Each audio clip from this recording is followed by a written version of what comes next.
Some stories, they just kind of fade with time, but others, they become timeless. They echo through the centuries, and their lessons feel just as urgent today as they did thousands of years ago. Today, we're diving into one of those stories, the incredible account of Queen Esther, whose courage left a mark on history that's impossible to erase. And really, at the very heart of her legacy is a question that, honestly, challenges every single one of us.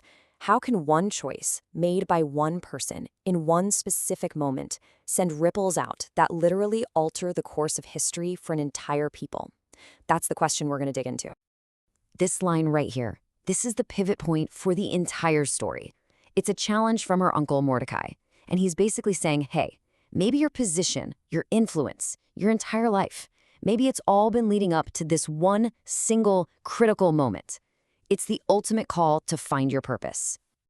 So to really understand her legacy, we have to start with her choice. Let's set the scene and talk about the queen's defining moment.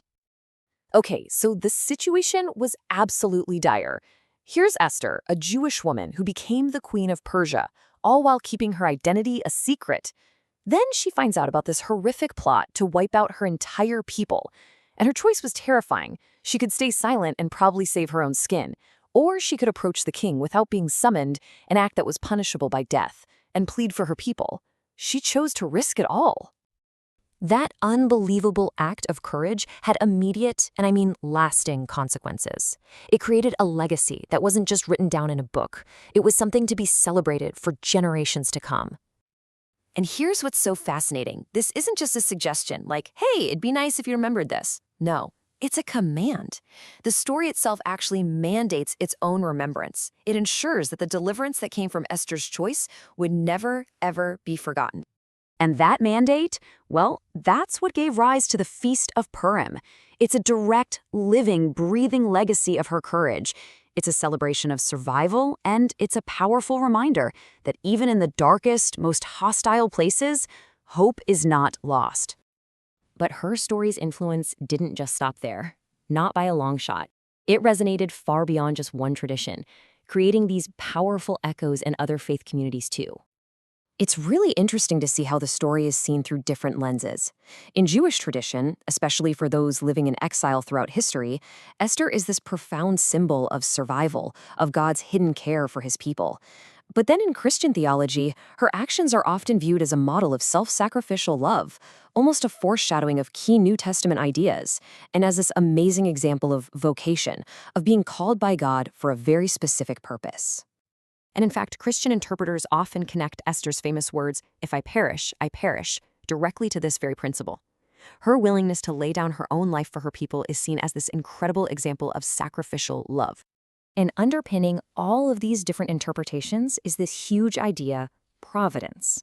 Now, what's wild about the book of Esther is that God is never explicitly mentioned. Not once, and yet the entire story is seen as a masterclass in providence, this belief that a divine hand is guiding everything, even when you can't see it at all.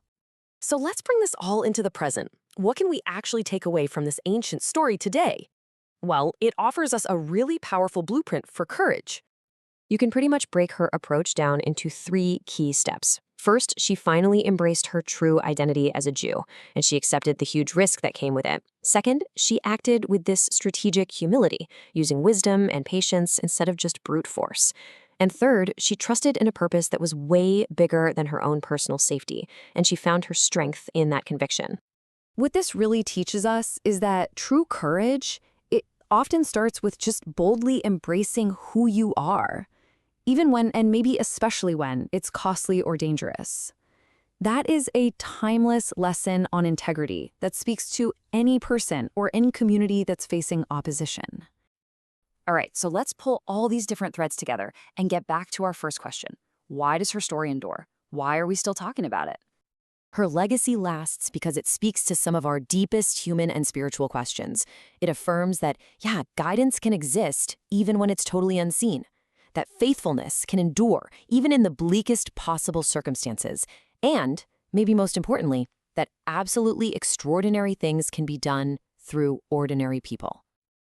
Ultimately, it all boils down to the power of one life fully committed to a purpose bigger than itself, one choice made right in the face of fear.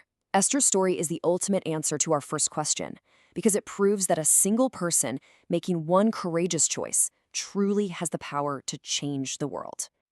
And that brings us all the way back around. But now the question is aimed at you. Mordecai asked Esther if she had come to her position for such a time as this. Her story endures because it forces us to ask that exact same question of ourselves. What is your time like this?